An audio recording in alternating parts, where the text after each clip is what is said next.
Hi, welcome back to All About the Alternative. One of the things I look at on my channel is going to be about lifestyles and about different lifestyles. And my own, of course, is no different to talk about. My own religion is being Jewish, and that is a lifestyle as well as being a religion. And there are many different things that I can cover with it. And one of the things I want to do is kick off a series explaining about different types of the religion, so different areas of the religion and different things.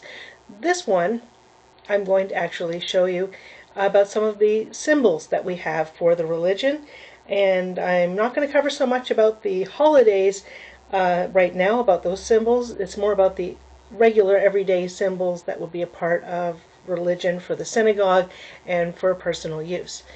And so I'm going to kick that off right now. Stick with me, be right back.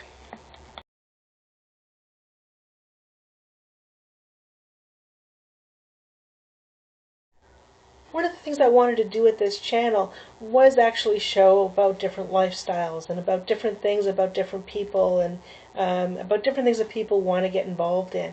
So this was actually one of them. I thought, well, I'm Jewish and I can explain a little bit about my own background as well, because it's a different lifestyle as well. It's not the average lifestyle of a lot of other people. There's a very high base of Christian people out there. There's Catholic people, there's Mormons, there's Scientologists, you know, and in all different areas of the world. And I've been studying a lot of that, not for any purpose. I got all the information on a lot of different religions and backgrounds and lifestyles, and just something I wanted to learn a lot more about. But I thought, well, if I'm going to do a series on all of those areas of being Jewish, and so that's my goal, is to actually give a series on all of the different types of being Jewish. So whether you're Sephardic or you're Orthodox, ultra-Orthodox, Hasidic, I'm not going in order, conservative, reform, and reconstructionist, humanist, and there's a couple of others as well that I'm going to sort of dive into a little bit over the next little while and dole them out a little bit at a time to give you some information about some of those other areas of being Jewish. And one of the things I've always felt is that no matter whether you're whatever area that you are a part of in the Jewish religion, whatever it is, if you're Jewish, you're Jewish, and if you come across somebody else who is also Jewish, they are a part of the same group that you belong to, part of the same thing that you belong to as being Jewish. And there are so many others out there that I'm sure I'm going to cover some of the others as well. But of course, like I said, there's all kinds of, if you look them up, for Scientology and for Mormonism, and both for and against it. So there's all kinds of ones out there. And so I thought, well, I'll go through the symbols today and explain a little bit about some of them. I'm not going to deep dive into them so much right now, but at a later date I may actually take one of these and maybe go through and find out what the history is of each of these symbols in the Jewish religion. But you can't do that very much without the first basic thing that is very much, of course, the basis of the Jewish religion, I suppose, would be that we have the Torah. It is the Jewish scroll, and it is basically based on the Old Testament, and well, it is the Old Testament, and much like the Christians have the Bible, which is the New Testament, we have the Old Testament is basically what the Jewish religion is more based on, and so there's basically it's a big scroll. There may be several of them, especially because there are other the books of Moses, for example, or the book of Esther, and a lot of times you have all of them together in one area. In the synagogue, of course, and you go into your synagogue and you go inside the chapel, and you would see in front of you would be, of course, what we call the bima, or the stage, and that would be where everything, where the rabbi would be. The cantor may be there, but there's also another plot that in the middle of the chapel that they may be on. And they work together and putting together their services, of course, that they have. And so you go up to the what we call, like I said, the bema or the stage, and you have in front of everybody, of course, would be what's known as like the big cabinet, and that's usually the ark, and that's where all the Torah are stored. And there's usually a lot of symbols that are a part of that of that cabinet. So, and in the synagogue, of course, would be the most of those symbols, right? So we have that ark, and you can see where it's open and closed, and so you have around that ark, of course, usually hanging from the ceiling is the eternal light, and that is actually when they say about Hanukkah how the oil that lasted for 8 days was the oil that belonged to that eternal light. And they thought, well, we only have enough for 1 day, and it actually lasted for 8 days, and that's what we celebrate Hanukkah in regards to, because it lasted for those 8 days, and we light candles for each day for that. You'll usually see a Star of David somewhere over that ark as well, or you may see them in many different areas around the synagogue as well, of course, because that's a major symbol. And it usually is a star. It's 2 triangles, one up and one down together, and that's the Star of David. And you might see what's called a menorah, which actually is not the same as the one for Hanukkah, which is actually referred to as a Hanukkah. But the menorah that you would see in a synagogue most of the time would actually have only 7 branches.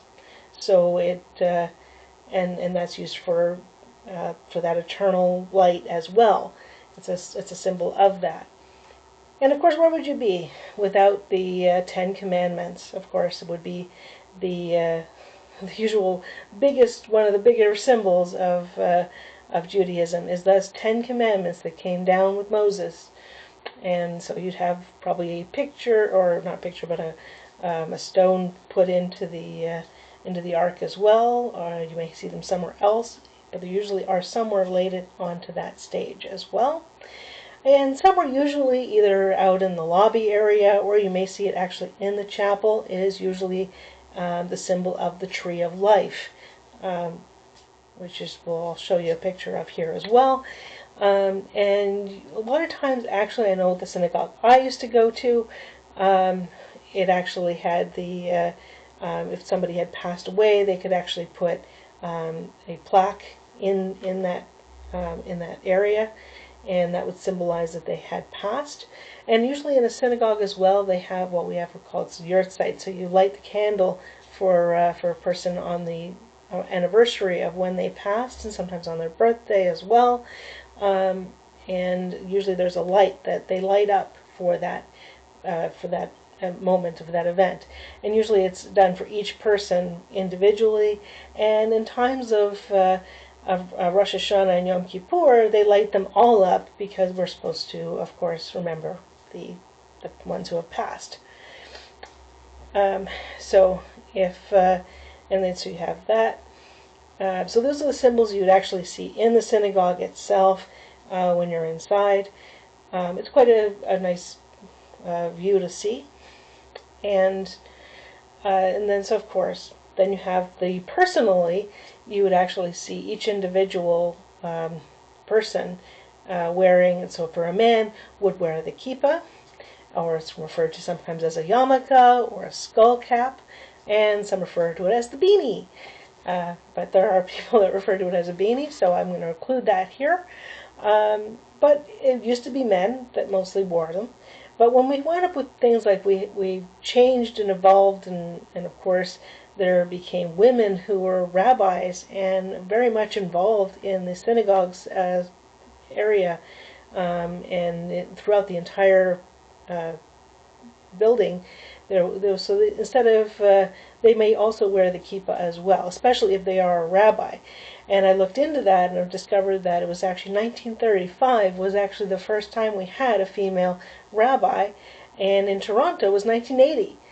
So, but it is more widely known now to have a lot of women rabbis. I'm sure that doesn't happen exactly in, let's say, an Orthodox synagogue or one of the like ultra Orthodox or that, but in say conservative or any of those other ones like Reform or Reconstructionist, uh, there are women rabbis, and and they actually help. They actually are a part of the service just as much as any man would be.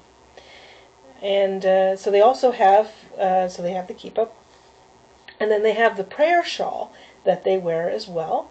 So they wear the prayer shawl, and it's worn in different ways for different prayers. So they usually you start wearing one when you have your bar mitzvah or a bat mitzvah. In some cases, the women do wear, like I said, especially if they become a rabbi, they would wear the prayer shawl as well, or they may wear something similar to it for that. And and it's very common for them to wear that.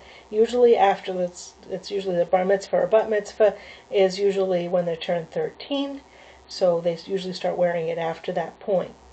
If you go into a synagogue or you go to any Jewish ceremony or like wedding or bar mitzvah, it's often common that they would actually give out the kippah as a symbol. So all the men would wear them. It's usually typically the men would wear them, but like I said, women do wear them too. They also have women often wear, if they're going to participate in anything in the synagogue too, or any of these ceremonies, they might wear just a prayer doily on their hair as well, just so it's covering their head. Now, the actual reason behind actually the kippah was it's nothing is above you, or nothing is. There's always something above you. Actually, that's what it is. Something always above you. That is the symbol for that, and so that's why you always wear something on your head when you're going to do one of the prayers or you're going to do something in the synagogue. So the prayer shawl would actually work the same way in that regard too. And then of course we have what's called the tefillin.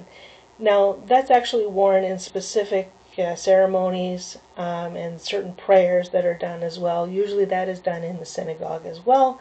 But sometimes they do wear them in a home if they're doing a bris, if they're they can do certain prayers that are participated in, they will wear it. And of course it's worn on the arm, it's worn on the head, and there's been a picture there of how it's worn. And so it's wrapped around and everything, and then you do the prayer for that. And it's usually worn just for that prayer. When that prayer is done, they take it back off again and it's put away. And usually they have what's usually considered like a prayer shawl bag, and usually everything for their service, they usually come with that bag and have everything together. Very reminiscent of, I think, one of the other religions that also have garments that are worn. They have a specific bag that you carry it in, which is very symbolic for that. So those are those ones. Now, also in the home, you might have something a little different as well. You might approach a home that you know is a Jewish person and see what's called a mezuzah, and it's a little symbol box, usually that they put on every door. And in in a lot of cases, for a lot of people that do use them, they put them on their main door. Even if it's an apartment building, they actually put it on their main door going into their home, into their apartment or their house. But some people actually put them on every door in the home. So whether it's the bedroom or kitchen or even the bathroom, they put them in. So these little boxes, and you can get them made in different places, but they have a little scroll inside them that has the prayer inside that as well.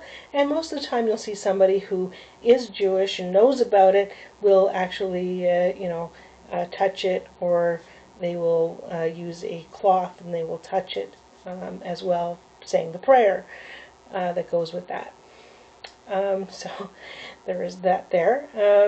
And then, of course, when we do certain prayers, if there's, like, say, the Shabbat dinner or any of the ceremonies, basically. So all the Jewish holidays, if you have a family ceremony of, like, weddings and bar mitzvahs too, when they get together to have the ceremony or the receptions for them, they will say prayers over each of the different foods, and they say prayers over bread and wine, and they also have prayers over candles, and so they usually have specific candlesticks, similar to the ones I have here, and similar to the one I have in the picture here.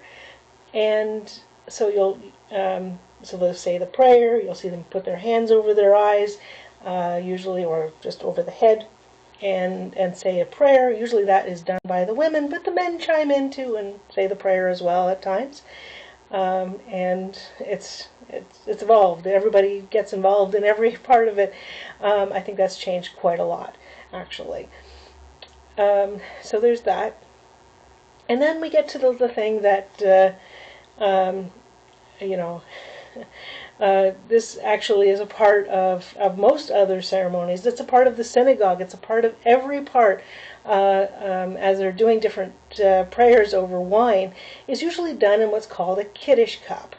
And this Kiddush cup is actually, it's just a cup. Some people have it in a pewter or a silver finish, but you don't even have to do that. You can just have any cup, and it's considered the Kiddush cup, because that's the prayer you say the wine prayer over. And this is very reminiscent of what can be confused as what's called a chalice, but this is actually called a Kiddush cup, and anybody who's Jewish would know that it actually is a Kiddush cup over being whatever this chalice, which is more known as a Catholic or a Christian religion thing. It's also, I refer to it as a mythical thing, because you see a lot of TV shows, movies, books, and that. I'm thinking around, like Ender's Game or something like that, where they have to choose between two cups, and that's the chalice, and one has poison in it, the other one doesn't, or something, So that is very reminiscent of that. I think they did the same, with something like that. So that's why I say it's kind of like the mystical kind of thing for that is usually still referred to as a chalice, but with the one for the Jewish religion, it is often and most likely referred to as the Kiddush cup. There's also another cup that we use as well for Passover time, which it also doesn't have to be a very fancy cup, but usually is a specific cup that the family would use is called the Elijah cup, and that is used for Passover. I wasn't actually going to go into too many things about actual holidays, but so I won't, because I want to look at those a little differently for bigger videos later when I do some more of this. And each one of these I may actually bring up a little bit more as time goes on and deep dive into what the meaning is and how it was created and all that stuff. So this is just basically an overview for you of what these symbols are. Just one final one, though, that of course we have the Hanukkah, which is used for Hanukkah, is different from the one that is in the synagogue or may be displayed in some homes as a menorah. The menorah only has 7 branches. The Hanukkah has 9. Okay, so hopefully that's an insight a little bit. If you'd like to see more of a specific part of it, or if I missed one, please put that in the comments. We can always discuss it. We can always do a live on that and maybe talk more on that. And if you can give me a like and a subscribe, I would be more than happy, and I'm really glad that you were able to do that. If you got to this point, I'm really hoping that you can give me a subscribe and a like. And if I got something wrong, you can let me know that too. And I'm sure I haven't got every part of it. I'm still, people make mistakes, and I'm sure I've made a couple here. But if you if you'd like to see more, stick with me. I'm going to do a whole series on the entire all these Jewish symbols and more. Have a great day, everybody.